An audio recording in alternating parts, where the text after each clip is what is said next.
Today's video is brought to you by PatriotPost.us. They are a fantastic source of news and information, and a link for them will be in the description box. So when you head over there and subscribe, tell them that ABL sent you.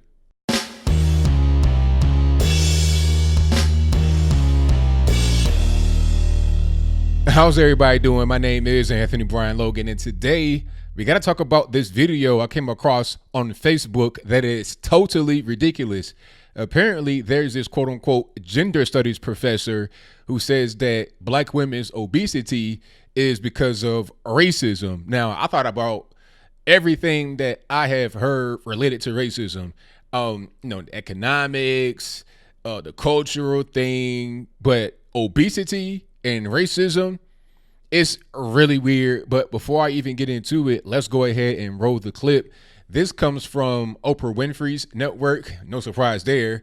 But in this video, you'll see the so-called professor talking about whatever she says.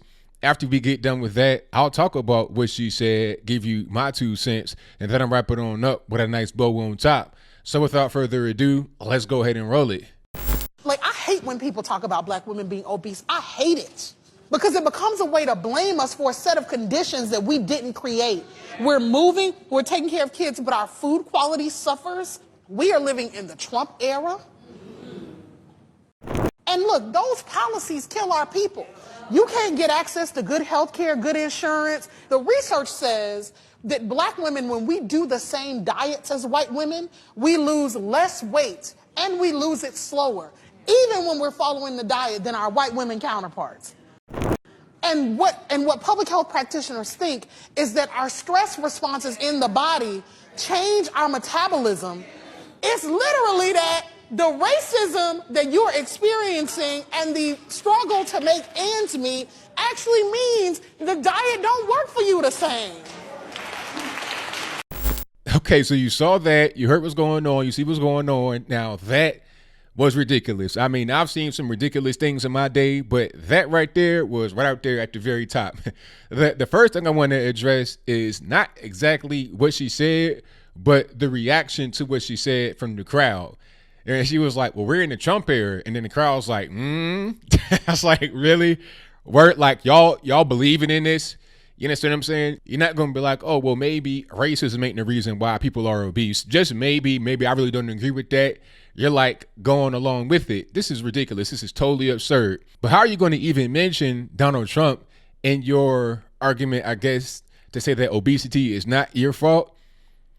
By the looks of things, I don't think this young lady was slim, slender, fit, chipper, and all that kind of good stuff under the Barack Obama years. I'm just going to go out on a limb, because I know I've seen her before. I think I did a video about her. And if you have seen that video I did about her or somebody that looks kind of like her, you let me know in the comments. But anyway, I don't think she was like the face of physical fitness in 2014 or something like that.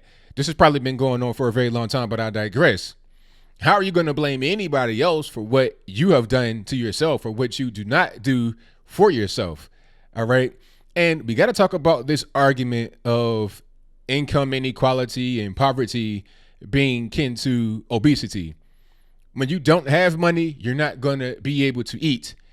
When you go to third world countries, you don't see 400-pound people talking about I'm poor, because they don't have money. They don't have access to food. If you're truly in poverty, you're not going to have food, period. When I was really broke, didn't have money, I was really slim. Like right now, I'm probably about 225. But back then, when I didn't have any money, I'm like 180, maybe like 175, something like that, because I'm eating a small amount of food per day. And you can eat healthy with a low amount of money. Okay, you can have rice, beans, broccoli, chicken breast. I've done it. Been there, done that. This lady here appears to be going to Golden Corral every day, breakfast, lunch, dinner, just scarfing, chowing down. Okay, if you're doing that and you want to do that, hey, that's your business. I ain't judging you. I think you probably shouldn't because of your health. I want you to stay alive. But beyond that, I think you have enough money to be able to eat. Poverty is not even an excuse. And when you want to talk about, access to certain food, I mean, what kind of food do you need access to? There's rice everywhere. You can get rice in the middle of nowhere in third world countries. So why can't you eat rice? Why can't you boil up some rice? Get some broccoli or something like that. It's not that hard to find. Okay, you can get rice shipped to you. So I don't want to hear nothing about no food desert or nothing like that. That's a total cop out, 1,000% cop out. Okay, you can go get your hair done, your nails done, and all this and that, but you don't want to take care of the most important thing that you have, which is your body. I'm just not really with it. I think a lot of black women have issues with obesity because of a cultural thing. Eating food to have fun and partying and hanging out. That's really what it is. Also, not really wanting to go to the gym, not working out. That's a big thing. Now, I will not just say it's a black thing, because you got a lot of other races that are very obese as well. You have it a lot in some of these poorer areas in the country because they eat a lot of times for boredom. You understand? Like when you go to some of these bigger cities, people are walking around. They don't really have cars like that, and they're more preoccupied with their work. They don't have that much time to just sit there and eat all day. But when you're not working, you get access to government assistance, food stamps, WIC, EBT, TANF, SNAP, etc. You're going to eat pretty much whatever is right there, and you're going to have an abundance of time to eat whatever is right in front of you. That's kind of how it is. Oh, on board, let me go to Applebee's and scarf down 3 hamburgers and wash that down with Coca-Cola with 1 cube of ice in it. That's pretty much how these things are going. Obesity, diabetes. This is why these diseases are really high among the poor, is because they eat too much food. You can eat food that is quote unquote bad for you once a day, but you're eating that 3 times a day plus snacks, eating before you go to bed, eating while in bed. That's going to make you be obese. It's very simple. I used to weigh at my height probably about 280. So I know what it is to go down a lot and then to come back up into a comfortable weight. I know how to eat food. The main thing that you got to change is your eating habit. Now, she said that black women can eat the same thing, the same kind of diet as white women and not lose any weight. I'm not sure if that's true or not, but I'm pretty sure there are other variables to talk about. You got to control for other things like, I don't know, exercise, physical activity. Even if not going to the gym, how about, walking a little bit during the day, not parking in a handicapped spot when you're not handicapped, walking into the store and not using one of them little buggies to get around. You understand what I'm saying? Stuff like that, basic lifestyle decisions. That could be a reason. Culturally, you got to tighten up. But like I said, it's not simply a black issue, white issue, and it's definitely not a political issue. I think it's an issue of people that have access to things they probably shouldn't.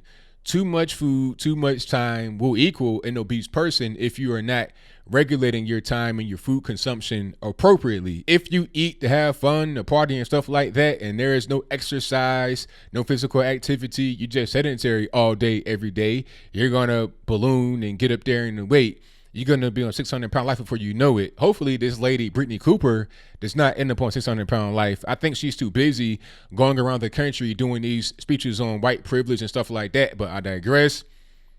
I think she's preoccupied, so maybe she won't get that big. But I think I'll leave that right there for now. And what say you? Do you think that Miss Cooper, that's her name, Brittney Cooper, do you think that she was correct talking about, we're in the Trump era and obesity really affects black women more and all this, that, and the third? If that's your viewpoint, let me know why in the comments below. Or do you think that she is not correct?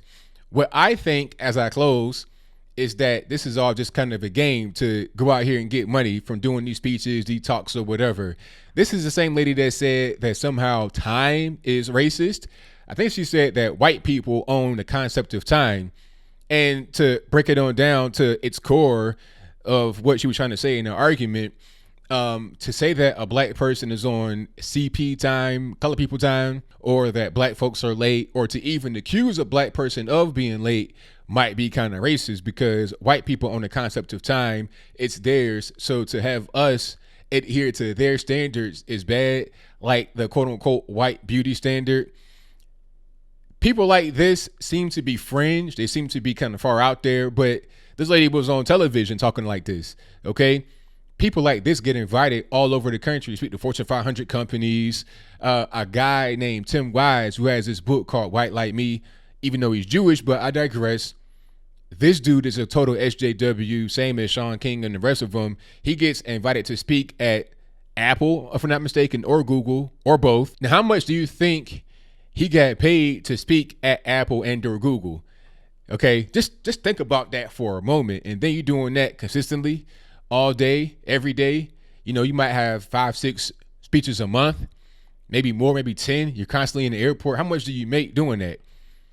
I think this is what it's all about, not about anything real. She can use her obesity and her gigantic size to somehow prey on your emotions and think that, oh, well, she's big like that because, you know, orange man bad, racism, slavery, just ridiculous stuff. But whatever your comments are, please let me know in the comments below. And that's all I got to say for this video. If you like what you heard, please comment, rate, share, and subscribe. Peace.